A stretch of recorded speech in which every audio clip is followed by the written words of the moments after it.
Hey guys, welcome back to the channel. The big news of the last couple days has been the stock market correction or stock market plunge. It's been close to 12% of the total stock market value has been lost or disappeared in the last basically week and a half. And I'm relatively new to investing. I've only had a brokerage account or been investing in my retirement accounts for 2 years.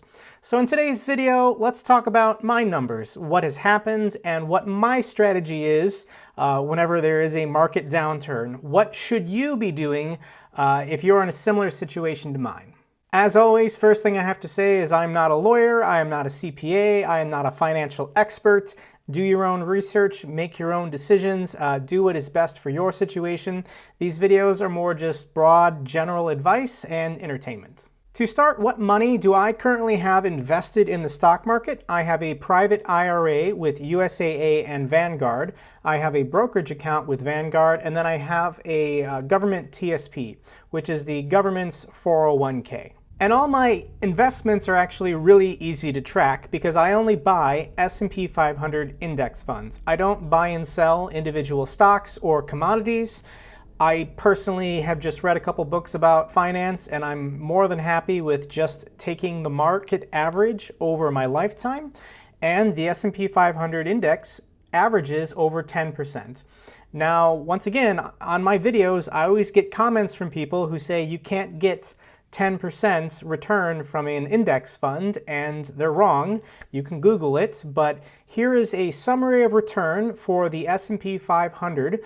In the Government TSP, it's called the C Fund. The C Fund has averaged 10.66% since inception in 1988. That's over 32 years worth of data. If you're really confused, the S&P 500 it's a trust fund that buys basically a proportional share of stocks of the 500 largest companies in America, the 500 largest established companies that are bought and sold on the New York Stock Exchange. So if you invest in this fund, you're investing in the 500 largest companies in America. This is a really broad diversification because if one or two companies fail, you still have 498 to carry on the fund performance. So you don't really care if one company performs poorly as long as, on average, the entire market is trending up. So if you Google S&P 500, you can track what the performance is doing. I like to check it, and by doing this, I generally know how all of my investments are doing because I only buy S&P 500 index funds. That might not be your financial strategy. There are other ways you can do it. It's your money. Do whatever you think is best for your situation. But let's just quick go through my numbers, and then I'll tell you potentially what is the best advice you can have during a market downturn. So the stock market peaked on February 19th. It was at, once again, another all-time high. The aggregate number for the value of the S&P 500 was 3,386. It then crashed, it went down 4 consecutive days, and then it hit hard on the 23rd, the 24th, and then today we don't have the final numbers for all of my index fund performances, but we know that the S&P 500 dropped another 4.42% today. So we're going to do some estimations, and I'll explain in a second. But from what its high was of 3,386, it has dropped 12% down to 2,978. If you're one of the 5 million people invested in the Government TSP, this might look familiar, but my account distribution and my contribution allocations are just 100% C. I like to keep it simple. Here is a screenshot of what the value of my account was on the 19th when it was at the all-time high. You don't get your numbers until the night of, so the market will close at 4:30 Eastern. You don't really get a refresh on the website until like 10 or 11 o'clock at night. But on the 19th, I know that my numbers, I had 371.8307 shares of the C Fund, and the value of it was 18,464. If we then jump to the 26th, once again, the number of shares didn't change, 371.8307. However, it had already gone down to the value 16,996 because the share price had dropped. I won't know what the share price of the C fund will be until a couple hours from now, but I wanted to film this video in the evening. But we know that there was an additional 4.42% drop today, so I can roughly estimate how much will be in there. And I think that the value of my TSP fund will drop again to 16,248 roughly. So if we just look at this change over a 1 week period, from the 19th, I had a value of 18,464. And when the TSP updates tonight, I'll have roughly 16,248. That is a drop in value of $2,216 in a week. However, it's incorrect to call it a loss. It was a drop in value, but you didn't lose anything. I have the same number of shares. And I'm going to tell you this, but as long as you don't sell your shares at a loss, you technically haven't lost anything yet. The dollar amount is what people focus on because that is quantifiable. We understand how much $16,000 is worth, but you know, the C fund share 371, the share price 45, those two obviously are multiplied against each other. But what really matters in the long run when you're investing is how many shares you hold of a stock or a fund. The price is going to go up and down. You really shouldn't think of that as your true worth. It's more, in my opinion, it's more important how many shares do you have. Let's switch over to my Vanguard accounts now, and I have a private IRA and then a normal brokerage account. And in my IRA, I have 30.74 shares of Vivifax. VFIAX is Vanguard's 500 index fund Admiral shares. This is the S&P 500.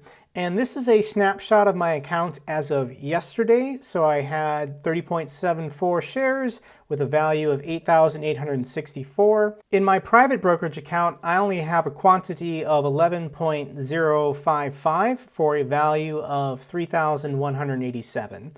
So you actually can think of how many shares of Vivifax total do I have with Vanguard. It doesn't really matter that some of it is in my private brokerage and some of it is in my IRA. The difference between those two accounts is only when you get taxed or how you pay taxes.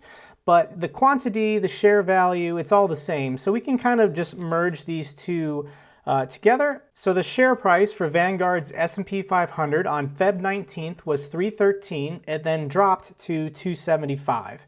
And if you compare the total values, what did I lose in value? $1,571. But once again, I'm using that word and it's not accurate. You shouldn't really call it as a loss. You should call it a drop. It's only a loss if you sell it for a loss. I have the same number of shares. I have 41.795. That does not change. The last thing that we need to account for is my private IRA with USAA Bank.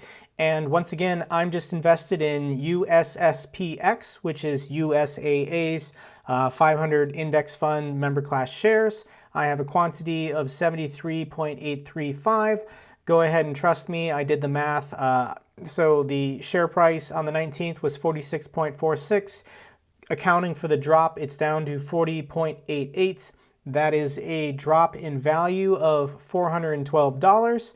And I still have the same number of shares. So here's a summary of the amount of shares that I have with USAA, the Government TSP, and Vanguard. This did not change. From February 19th, the all-time high, to today, February 27th, a big stock market meltdown.